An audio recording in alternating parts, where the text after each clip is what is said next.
Hey, what's going on, everybody? It's Jesse from Brooklyn City FC, back with you for our Monday Kickoff podcast, sponsored by City League Coffee. We're going to give you the weekly update from the club, from soccer around Brooklyn, soccer around the world, and everything you need to know. Beautiful day outside. It was a beautiful weekend, blazing hot at times, but we can't really ask for better weather recently.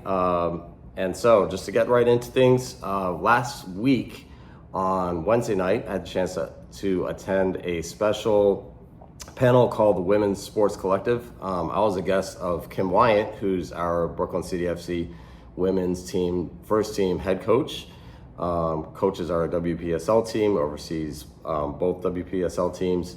And Kim was invited as a panelist to talk about kind of the history of women's soccer in this country. And if you don't know, Kim was on the original U.S. women's national team many years ago. And Michelle Canning was also a guest speaker. Michelle, you probably don't know, was on our original women's first team staff back in 2020.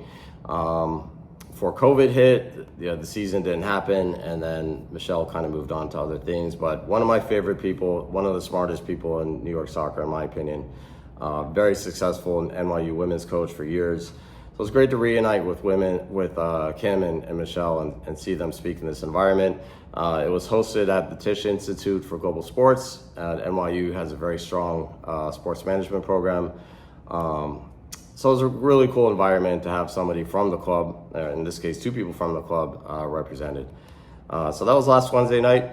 To get into the weekend, we'll kind of touch on soccer around the world. First, globally, so in La Liga, big loss for Barcelona to Sevilla, 4-1, I believe. Real Madrid off to a really hot start, if many do not know. It's kind of funny if you think about all the stress, I think, with some of the results when Xavi Alonso, when he first started Real Madrid, the end of last year or over the summer. And just another good example of how soccer can be like so reactive to short-term results. And if you have smart people in the right positions, it will work out long-term. You just have to be patient. So Real Madrid has been off to almost a perfect start this year. So credit to them, credit to Xavi Alonso.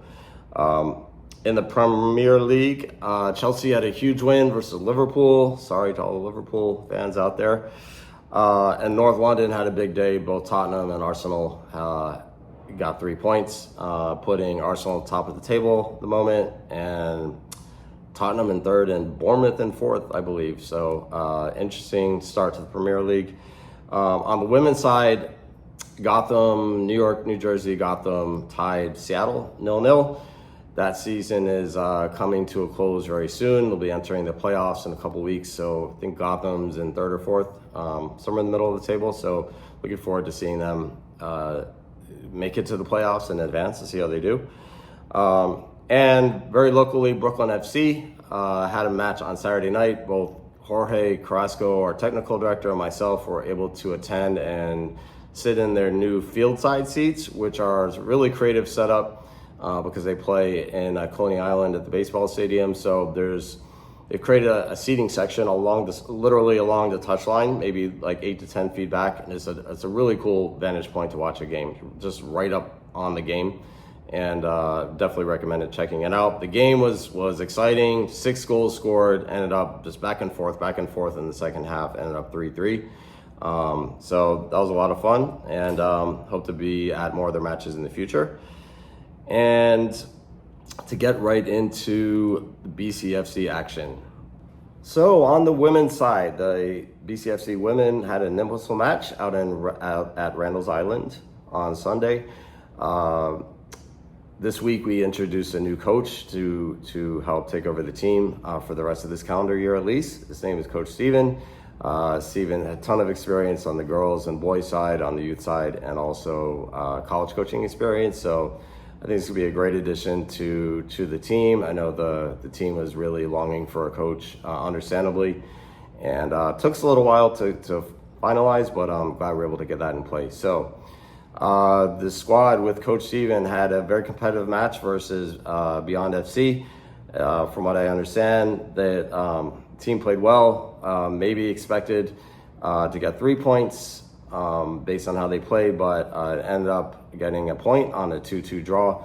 Goals were scored by Lena and Ariana, who's a new addition to the team, so it's really awesome to see the impact there. Lena, fun fact, is actually our goalkeeper on our WPSL teams, and even in Whistle last year, so it's fun to see her out on the field. It's her second goal in 2 games. And just great to see the women kind of bounce back. They've had some very competitive matches, but not gotten results, and they made it happen this week, got a point, and we'll be back out there next Sunday. On the men's side, busy day, 3 matches, 2 of them out in Reynolds Island versus Kickoff FC. That would be the BCFC 2 squad and the BCFC 1 squad. And our BCFC 3 squad had a home match out at Bush Terminal Park at 6 p.m. So out at Randall's, we kind of a tough day. We had a 1-0 loss for BCFC 2. Apparently played well, but also a very late goal in the final minutes kind of ended up dropping that match. So they've had a solid year so far, and I'm sure we'll bounce back next year. Next week. The BCFC 1 first team ended up with a 1-1 draw. We scored early on a goal by Adi, one of our attacking players, and ended up conceding just a few minutes later on some individual errors and maybe a little lack of focus. And apparently, we from what we hear from the report, possessed the ball very well in the defensive and middle thirds. Had a little trouble kind of making that final killer pass and creating high quality scoring chances. So a 1-1, 1 point result, is certainly solid for us in the long term, and know the guys really looking to bounce back next week and try to get back on the winning side of things. And out at Bush Terminal Park, we had the BCFC 3 squad, who ended up falling 4-1 to FanDuel FC. As the case often at this level is kind of individual errors, a little bit of concentration in what was otherwise a very competitive match. Was able to see a lot of it. And it was good to see the guys get 1 goal back as they head forward into next week and look to bounce back. And on the youth side, we had a very busy weekend. I will add that we had an amazing weekend again at Bush Terminal Park with just a really special match day environment out there. So many families, players, really somewhere enjoyable to stay and watch. So many games, see players from our U8s all the way up to U15s, both with matches and with training on both days. And it's just a fantastic weekend. Like I said, it was blazing hot, but it's just great to see the BCFC community come out on match day. And more specifically, we had U8 festivals, 4v4 festivals, which is, I think, sometimes a favorite form of soccer. And it's great to see the little ones out there kind of figuring the game out. So we had that going on at Bush Terminal. We had our girls U8s with their first action ever, first game action. They had a 4v4 festival in downtown Brooklyn, which Coach Sophia. It was great to see them out there, and from what I understand, had a pretty successful morning. And then we had action, from U8, U9s all the way up to U15s. We'll highlight again our U14 boys Bridge Academy team with another 3 points, keeping themselves at the top of the table in EDP. Fantastic season for those 2012s. We had some positive, in youth soccer, as always, we had some wins, some losses, a lot of goals scored, some great individual performances. I think our U9 boys, U10 boys had we were able to come away with some wins, and also just a lot of very competitive games across the board, both at home and around Brooklyn and New York City. And from there, we're just excited for the week ahead. Looks like, again, great weather. We'll be outside. We'll be out there training from, as always, everybody from our 6-year-olds up to our women's and men's first teams. And then, as I mentioned, will be tournament weekend on the youth side and more league action next weekend for both the men's and women's teams. So Until then, look forward to seeing everybody out in Brooklyn, out at the field, or out on the weekend. Take care, guys.